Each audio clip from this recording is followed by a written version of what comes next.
Guys একটু অসুস্থ আছে, তো তোমরা ভয়েস একটু অ্যাডজাস্ট করে নিও।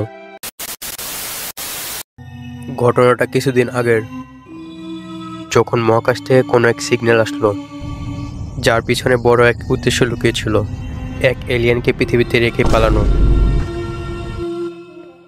টাট্টি এলিয়েন, একে উর্ফি জাবেদের হারানো ভাই।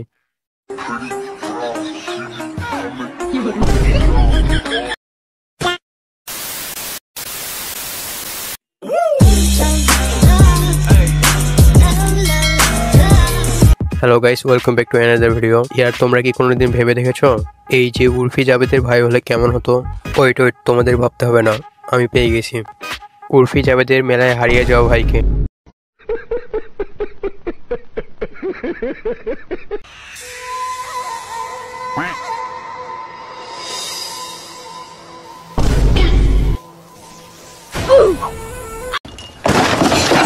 খুশিটা দেখছো বান্দার? ঝুপড়ি পরে কত বড় তীর মেরে দিয়েছে, মনে হয় বিশ্ব জয় করে নিয়েছে।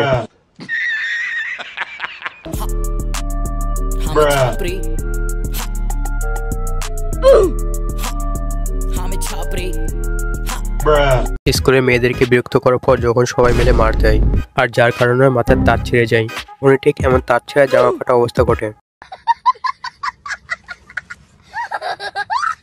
মেয়েগুলো বিলাইক, এত মার খেয়ে লজ্জা নেই, একে তো গরম তেলে ভাজা উচিত। আচ্ছা,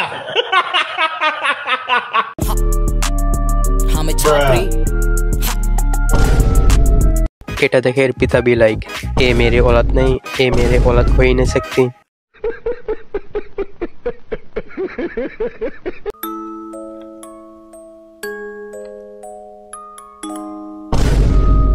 ইয়ার একটা কথা বড়রা বলে না, যে কেউ রাতের অন্ধকারে ডাকলে সাথে না যেতে, আর না হলে একবার গেলে কখনো ফিরে আসতে পারবে না।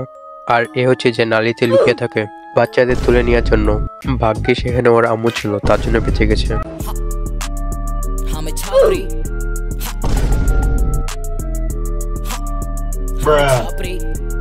ইয়ার বেচারা দোকানদারও বিলাই।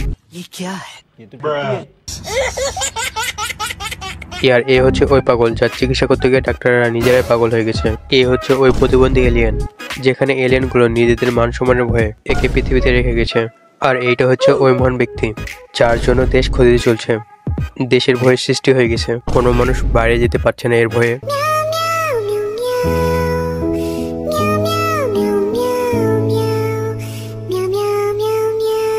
তোমরা সবাই সুরক্ষিত আর সাবধানে থেকো, আমাকে সাবস্ক্রাইব করে দিও। ভিডিও শেষ, thanks for watching, and also ভিডিওটা ভালো লাগে লাইক আর সাবস্ক্রাইব করে দিও। Stay happy, stay healthy, by.